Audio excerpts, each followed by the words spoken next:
चुनाव से पहले इस बात की चर्चा तेज हो गई थी कि आखिरकार मुसलमान किसको वोट देंगे, लेकिन रविवार को जो गांधी मैदान में देखने को मिला उसके बाद ये क्लियर हो गया कि मुसलमान आरजेडी के हैं, मुसलमान लालू यादव के हैं और अब मुसलमान तेजस्वी यादव के भी हैं। बड़ी मजबूती के साथ मुसलमान उनके साथ खड़े दिखाई दिए। इसके पीछे का कारण यह है कि उतने ही मजबूती के साथ तेजस्वी यादव वक्फ विधेयक के खिलाफ खड़े हैं और इसी का परिणाम है कि मुसलमान एकदम तेजस्वी यादव के साथ खड़े हैं और कह रहे हैं कि भाई आप तेजस्वी यादव जिस तरीके से आवाज उठा रहे हैं, हमारी आवाज बन रहे हैं, टेंशन मत लीजिए, इस बार भी आपको ही सपोर्ट करने वाले हैं। अब आपको पूरा आंकड़ा समझा देंगे कि ये जो 18% मुसलमानों का वोट है उसका बंटवारा कैसे होने वाला है और तेजस्वी यादव ज्यादा से ज्यादा इसका कैसे फायदा उठाते हुए दिखाई दे रहे हैं। किस तरीके से ये वोट प्रतिशतता उनको मुख्यमंत्री बना देगी,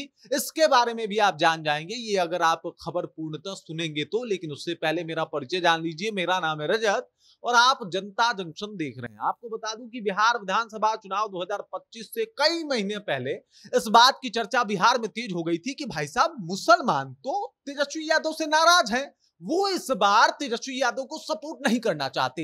लेकिन नजारा कुछ और था। रविवार को जब आप गांधी मैदान का दृश्य देखिएगा तो उस दृश्य को देख के आप अंदाजा लगा लीजिएगा कि भाई साहब नजारा कुछ और था और उसके बाद नजारे कुछ और होने वाले हैं। इसके पीछे का कारण है कि अब मुसलमान एक बार फिर से तेजस्वी यादव के ऊपर, आरजेडी के ऊपर, लालू यादव के ऊपर भरोसा जता रहे हैं। उनके साथ भी ये कारण है कि भाई साहब भाजपा से तो उनको दूरियां बनानी है और नीतीश कुमार के साथ जो मुसलमान रहते भी थे, इस बार वक्फ विधेयक को लेके वो कह रहे हैं कि ना, अब नीतीश भी नहीं चाहिए, अब हमको चाहिए एक ऐसा पार्टी जो हम लोग का आवाज बन सके और कम से कम भाजपा को बाहर कर सके। मतलब आरजेडी से ज्यादा प्रेम हो या ना हो, लेकिन भाजपा से इस तरीके का माहौल है मुसलमानों में कि ये तो पार्टी बाहर हो जानी चाहिए। और इस बात को भली भांति तेजस्वी यादव समझ गए। तेजस्वी यादव ने कहा कि भाई यही तो वक्त है, यही तो टाइम है, विधानसभा चुनाव काफी करीब है और कुछ ऐसी बातें करते हैं जो ये 18% आबादी को बहुत अच्छा लगे।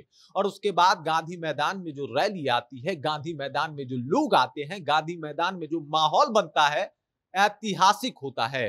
इतने संख्या में मुसलमान कब एकत्रित हुए थे बिहार में, इसका कोई अभी तारीख जो है वो समझ में नहीं आ रहा लोगों को, क्योंकि जिस तरीके से हुजूम, जिस तरीके से भीड़ तेजस्वी यादव की इस रैली में देखने को मिली, ये बताता है कि मुसलमान एक बार फिर से तेजस्वी यादव के साथ हैं। और अगर 18% बिहार की आबादी तेजस्वी यादव के साथ है, उसके बाद उनकी 14% की आबादी जो है उनके साथ है, तो ऐसे में तेजस्वी यादव के लिए मुख्यमंत्री बनने का राह ज्यादा मुश्किल होता हुआ दिखाई नहीं दे रहा।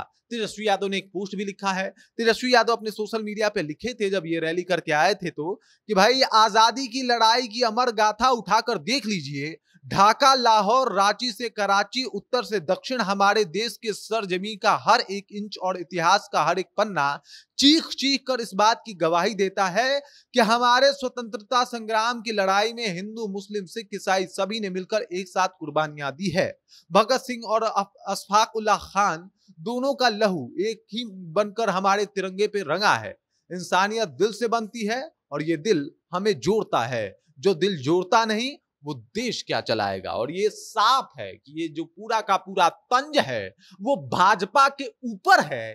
पीछे का कारण ये है कि मुसलमान भाजपा को पसंद नहीं करता है और इस बात को हवा देके तेजस्वी यादव ने एकदम से और ज्यादा एक माहौल बना दिया है। और अब ये मुसलमान तेजस्वी यादव को लेके आगे कर दिए हैं और कह रहे हैं कि चलिए अब आप आगे आगे, हम हैं ना, हम पीछे आपको सपोर्ट करेंगे। कौन सा समीकरण टूटा था? एमवाई, लीजिए बन गया एमवाई।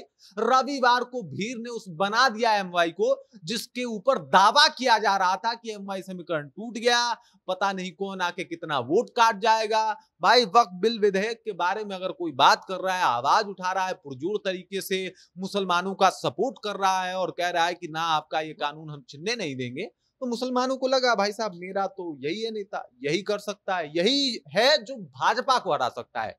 विधेयक हटाएगा वो तो सेकंड बात है, भाजपा को हरा तेजस्वी यादव सकते हैं और तेजस्वी यादव को जिताना अब मुसलमानों की जिम्मेदारी बन गई है। बाकी इस खबर, इस जानकारी को लेके जिस तरीके से माहौल बना, जिस तरीके से गांधी मैदान मुस्लिमों से पटा, उस बात को लेके, उस भीड़ को लेके, उस भौकाल, उस रौला को लेके तेजस्वी यादव ने जो माहौल बनाया, उस माहौल को लेके आप क्या सोचते हैं? आपके जहन में क्या कुछ चल रहा है? कमेंट कीजिए, अपना विचार हम तक पहुंचा दीजिए। बाकी आप देख रहे हैं जनता जंक्शन और मेरा नाम रजत है।